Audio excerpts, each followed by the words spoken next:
English punctuation is a nightmare for me. I can't understand the logic of it. This is what some of the writers that I interviewed last week told me. I'm interviewing non-native English writers these days because I'm doing some research, some academic research into writing skills and using ChatGPT also to improve writing skills. And some of these writers told me that they have problems with punctuation. There's nothing wrong with this. I mean, you're not weird if you have problems with punctuation. I used to have big problems as well with English punctuation because it's completely different from Italian punctuation. Italian is my first language. And so it made me scratch my head quite a few times. And it still does because sometimes I have doubts as well. Not as much as I used to, not as often as I used to, but still, sometimes I'm not sure whether I should use a comma, a semicolon, these kind of things. And today I wanted to give you some suggestions, 3 tips on how you could improve your punctuation. The first one is very, very easy. Get a book, get a punctuation book and read it. Like having a grammar reference, a punctuation reference, a vocabulary, a dictionary. These are tools that writers must have, whether they are native English speakers or not. I think you need to have some tools, and a punctuation book could be one of those. I know that a student right now, one of my students is reading The Best Punctuation Book, period, by June Casagrande. I haven't read this book, but he sent me a couple of screenshots, and I'm planning to read it because it looks good. So this is one of the things that you could do. Just get a punctuation book. You don't have to study punctuation. You can just get access. You can just open that book when you need it. And this is one solution. Of course, it's not, you don't read a book about punctuation and suddenly your punctuation gets perfect in a couple of days. No, of course not. Improving our writing takes time. It takes patience.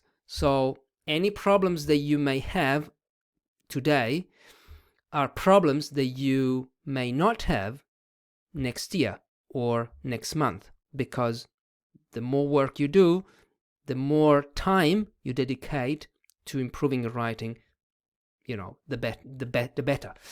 Then another thing that you could do, this is an exercise that you could do.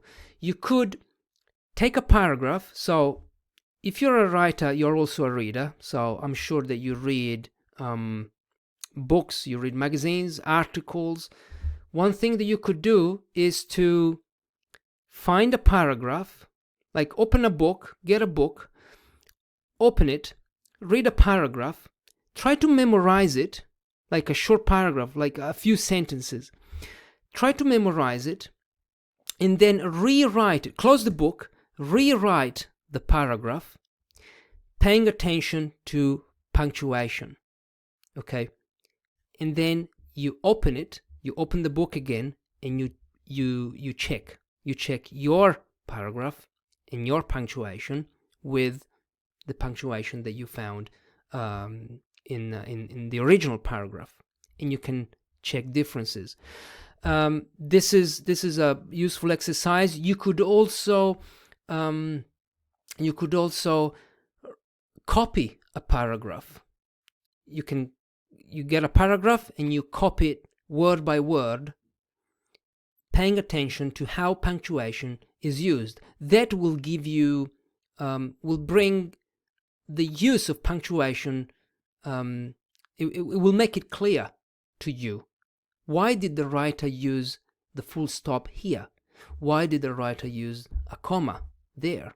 So just copying the paragraph. So like this, literally, you copy by hand. I would suggest using a pen and paper, because that slows everything down, I find. So this is the second solution.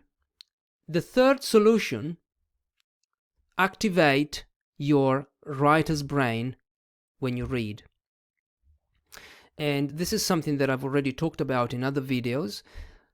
What do I mean by this? I mean, when you're reading a book, when you're reading an article, when you're reading, don't just read because you want to learn something, but you could also read with your writer's brain on. So you know that you have problems with punctuation. Okay, tonight when I'm on the couch and I'm reading a book, I won't just read because I want to learn, I want to find out more about the world, but I will also read because I'm going to improve my punctuation. So I will pay attention, conscious attention, to how the writer used the full stops, the commas, the semicolons. So you become like a detective. Okay, that's another tip. And of course, it takes time. Okay, as I said, it takes time. You're not weird because you struggle with punctuation. I've been writing for many years now, and I can tell you that sometimes it still confuses me. So there's nothing wrong with this. It actually confuses also native English writers, proficient writers. So don't think that you will. This is a problem that you will never overcome or anything like that. So three main tips, three main suggestions. The first one: get a book, get a reference book, read it. The second one: do those exercises, copy the paragraph, or maybe close the book, memorize the paragraph, close the book, copy, and then check. And the third one, what was the third one? The third one was, can't remember. You tell me. What was the third one? Oh yeah, activate the writer's brain. Okay, in the future, I will make more videos about the problems that English writers, non-native English writers have, because I am one of those, and because I've been interviewing a few of them, and I have a lot to say. I have quite a lot to say. If you have any problems with any aspects of writing, let me know. Let me know in the comments. I want to know, because this will also give me, this is why I make these videos. I make these videos because I want to share what I know, and I want to be useful. Okay, so if you have any problems with writing, just drop them in the comments. And if you want, I have a writing course. You can improve my writing directly with me. It's in the description of this video or podcast if you're listening to the podcast as well. All right. Thank you for watching, for listening, and I'll see you in the next episode or video. Bye-bye.